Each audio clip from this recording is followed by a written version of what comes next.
Yo, what's up, everybody? Welcome back to A1 Hoop Zone. Today we're having a discussion video on a play-in game with Eastern Conference. We got the Brooklyn Nets versus the Cleveland Cavaliers. Let's talk about it. So today, again, we got the Nets versus the Cavs. Should be quite a good matchup. Two teams that at one point had a high in the season, hit a low. Let's talk about the head-to-head matchup. It looks like out of the 4 games this season, looks like the Nets are 3-1 versus the Cavs. So the Cavs got to, dig their way out and see if they can pull off a big win to keep themselves in playoff contention. I think, I'm taking a look here. First game back in November 2021. Looks like the Brooklyn Nets won by 10, 99-109. And then a few days later, it looks like the Nets beat them again. This time 112-117, so they won by 5. Next go around, Cleveland came back and got themselves a W, 114-107. And then most recently in April, looks like the Nets won by 11, 107-118. So it's gonna be tough. It hasn't been a true blowout. Each game has been within 10 points. So very, very curious to see how this is gonna pan out with all the marbles on the line, jockeying for position. What's gonna happen? So let's just take a look at the average, man. You got Kevin Durant averaging 28.7 against the Cavs for the season. You got Kyrie averaging 22.5 against the Cavs.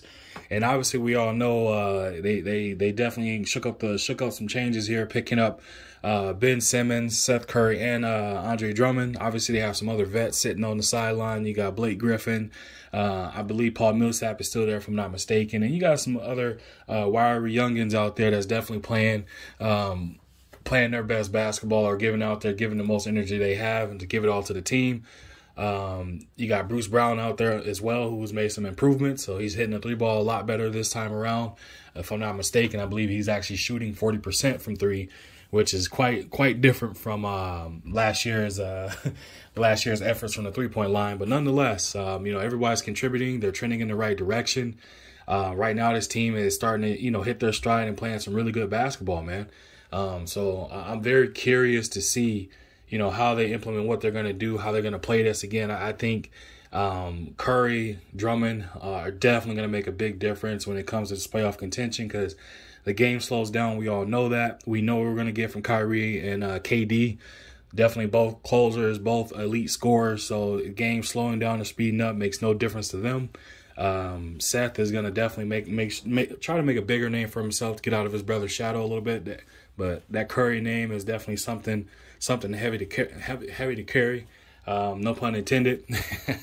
So and so Drummond's he's gonna eat up that lane, man. So they if I was to make a prediction, I predict the Brooklyn Nets to win by 10. That's just my personal prediction, but I think they're gonna win this by 10 at least, I should say. So let's flip it over and give Cleveland some love here too, man. Definitely no slouch. Definitely started out the season hot. At one point, I think the highest peak, they were sitting at a 4 seed. Looks like they've, due to injuries and things of that nature, they've kind of dropped back. And right now they're trending downward, unfortunately. I mean, again, one of their very key contributors they had, Jared Allen, is still currently hurt. I believe Colin Sexton is still hurt as well. So right now they're kind of hobbling into the playoffs. Again, when you're going into the playoffs, you want to make sure you're playing your best basketball. You want to make sure that everyone is healthy, or as healthy as they can be, I should say. And again, trending in the correct direction makes a world's difference when you're going into the playoffs. But nonetheless, Darius Garland is averaging a little over 25 points a game against the Nets.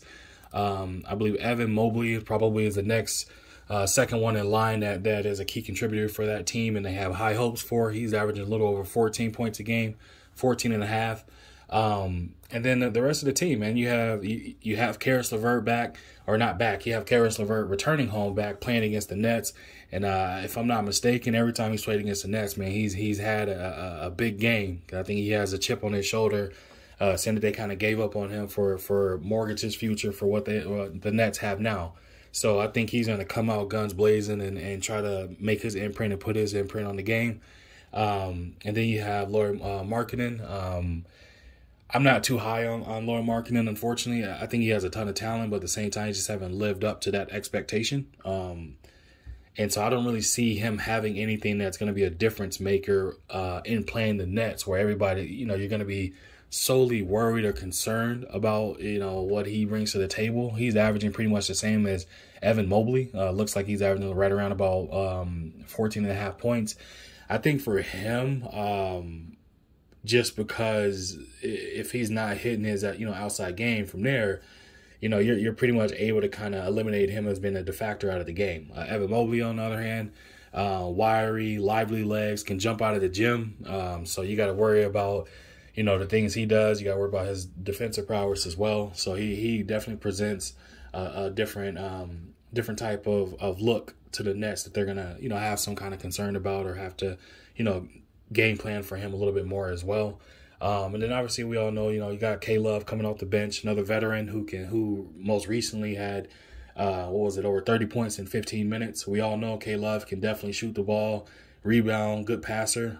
But I think he's a little bit long in the tooth at this point, where he's going to be able to really be a difference maker from a standpoint of playing long minutes. But he can give you productive minutes. So I'm very curious to see how Cleveland is going to utilize him in this playoff run here that they're planning to have. I personally would think that he should be starting over Markkanen, but obviously I'm not the head coach. But nonetheless, it should make for a very interesting play-in tournament first game tonight. So very curious to see how it's going to pan out. Again, I got my final prediction. I have the Nets winning at a minimum by 10. Expecting big games from Kyrie and KD, actually Seth as well. I'm expecting those three to try and make a new name for themselves, being the three-headed monsters out there, man. So very excited to see how this turns out.